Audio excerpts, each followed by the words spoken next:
In today's news, as Thailand approaches what it calls endemic status, we still have no idea what that means. The cabinet announces revisions to Thailand's smart visa, and a deputy prime minister says Thailand deserves an upgrade in this year's trafficking in persons report. That's all coming up in today's program.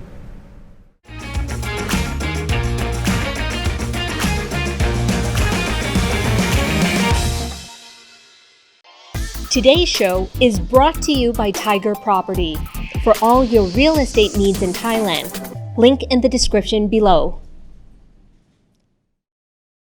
You're watching Thailand News Today, bringing you the latest top stories in Thailand and beyond. The show is made possible by our lovely supporters, and today we'd like to thank Stefan H. for being our member. My name is Jet Gunther, and in our first story, as the West holds concerts in packed stadiums without masks, here in Thailand we still have no idea what endemic means for us. According to Public Health Minister Anutin Chanvirakul, the National Communicable Diseases Committee has started talking about post-pandemic measures when the coronavirus is declared endemic in Thailand and whether travelers should still wear face masks. Speaking to Thai media yesterday, Anutin claimed that with public collaboration and increased vaccinations, new cases and deaths have decreased faster than predicted. The country very recently lowered the COVID-19 alert level from 3 to level 4, but they still advise against going to crowded places like entertainment venues.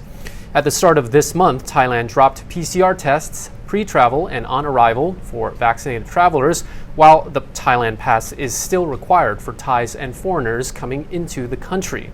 Since then, there have been at least 300,000 people who entered Thailand since the Test and Go and Sandbox programs were scrapped. The minister declared that there have been fewer than 10 cases of COVID from visitors arriving each day, so there is a chance for the Thailand Pass to be scrapped as well, he says. However, to the dismay of many viewers, he added that to limit the spread of COVID, the Department of Disease Control would encourage travelers to wear face masks. So, based on what we know, it seems that people will still be required to wear face masks in public even after the Thailand Pass is dropped. As of now, no dates have been given for dropping the Thailand Pass or when Thailand will declare the coronavirus endemic, or, more importantly, what endemic even entails. The cabinet has announced changes to Thailand's smart visa and expanded the list of targeted industries. As always, they were vague about when the changes would come into effect. Thailand's Board of Investment offers 4-year smart visas to foreign investors, executives, entrepreneurs, and highly skilled experts to accelerate the development of Thailand's, quote, targeted industries. Smart visa holders are not required to obtain a work permit to legally work in the kingdom. Since 2018, Thailand has offered a smart visa for foreigners who wish to work or invest in the following industries: next generation automotive, affluent medical and wellness tourism, agriculture and biotech, aviation and logistics, biofuels and biochemicals, digital industries, medical hubs, smart electronics, food for the future, automation and robotics, alternative dispute resolution, resource development in science and technology, environmental management, and renewable energy. Yesterday, Thailand's cabinet announced the addition of the following industries: defense, yeah, they would, aerospace, and industries that support a, quote, circular economy, such as renewable energy production and water management. Based on their definition of a circular economy, it is a model of production and consumption based on sharing, reusing, repairing, and recycling existing materials for as long as possible. The examples of circular economy industries listed by the cabinet are by no means exhaustible. So if you're not sure if your industry fits the description, you can just contact Thailand's Board of Investment. The cabinet announced that investors applying for a smart visa must make a direct investment of no less than 20 million baht in a business that uses technology in their production process or to provide services.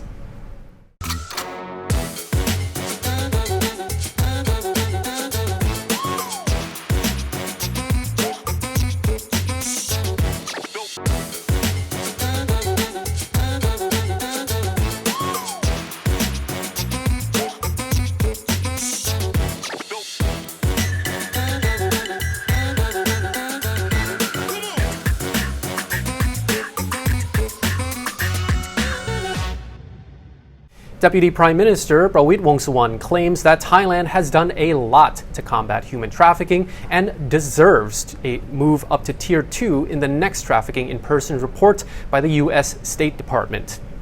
Prawit addressed Thailand's progress in tackling human trafficking in a press conference yesterday.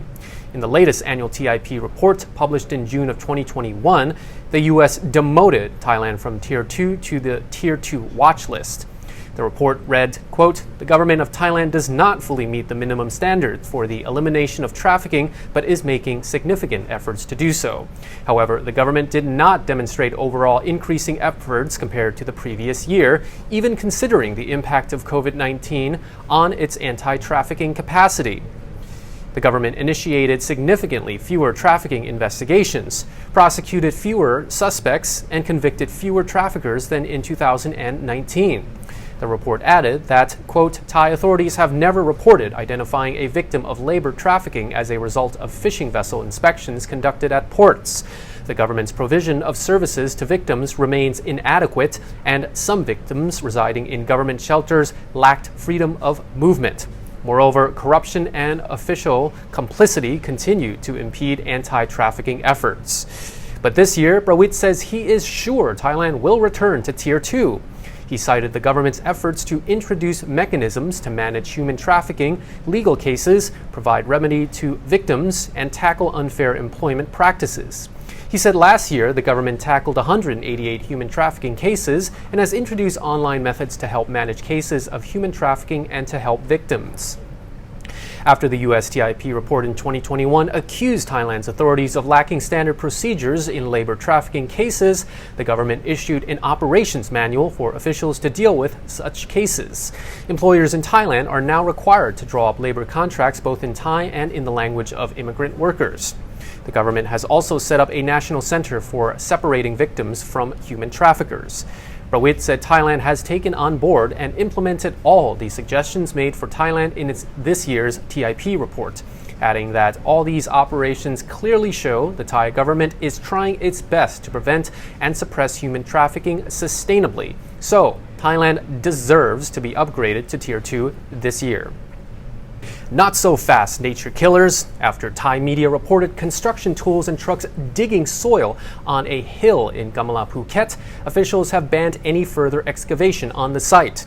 The Katu district chief confirmed the ban when he and other officials revisited the site on Tuesday. He said that no government office has issued a building permit for any form of construction. Now, officials have been given 7 days to identify which administration is responsible for the site where the activity took place. Thai media outlet Thailand News reported last week that the site was 90 meters above sea level and therefore any construction was illegal. The site is reportedly near a famous golf course. In its reporting of the site, Thailand News said that excavating the site might violate many laws, including encroaching on protected forest reserves. The Office of Natural Resources and Environment is also investigating the site to decide whether any environmental laws were broken. However, the team that inspected the site reportedly did not find anyone there, and no construction machinery was there when the team went to investigate. Officers still took photos of the site, which were posted on PR Phuket's Facebook page. An illegal construction incident happened in Thailand's south in March when an unnamed party was allegedly building a road on a historic mountain in Songkhla province. The mountain has archaeological structures of historical significance. Civic groups that gathered at the local fine arts office to support authorities told the Bangkok Post that many trees were cut down and soil had been dug out. A man who has made headlines 2 months ago for releasing cobras and cutting his wrists at a busy intersection in Bangkok has gained more attention, this time for slapping a political activist in the face at a protest in Bangkok. Real estate businessman Kanet Pisanutep Chakrapop Mahadesha, who has the nickname K100 Million, said he slapped the woman because she insulted Thailand's royal family. The incident happened on the skywalk outside of MBK Center. Last time, 46-year-old K performed some sort of ritual outside of Central World Mall. He parked his red Mercedes-Benz in the middle of the road, stopping the traffic, tossed flowers on his car, cut his arms with a knife, and then poured his blood and red syrup onto the floor. He was shouting something about the nation and something about Sayam Devatirat, who Thai is believed to be a guardian of the country. Later, he fled to India, where he apparently caused chaos in Mumbai and was arrested by local police. Then he posted on Facebook saying he was not sorry for what he had done. Yesterday, K 100 Million slapped 67-year-old Warawan Saeang, a well-known Thai activist, in the face. Warawan is a merchant, but also an activist, and is often at the forefront of many political protests that happen in Bangkok.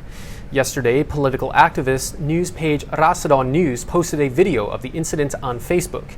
In the video, Warawan can be seen standing with her cart on MBK Skywalk. Then, K 100 Million walked up to her, pointed at her, then slapped her in the face so hard that she fell to the floor. Many people witnessed the incident, and police officers were already present at the scene. After the slapping incident, the protesters tried to attack K 100 Million. The police got the situation under control and took the man to Patumwan police station. The superintendent said the man was charged for attack and could face more charges if the victim is badly injured. His request to get out on bail was rejected. And that's all for today's report from Thailand News Today. We'll be back tomorrow. Until then, you're now up to date on the Thaiger.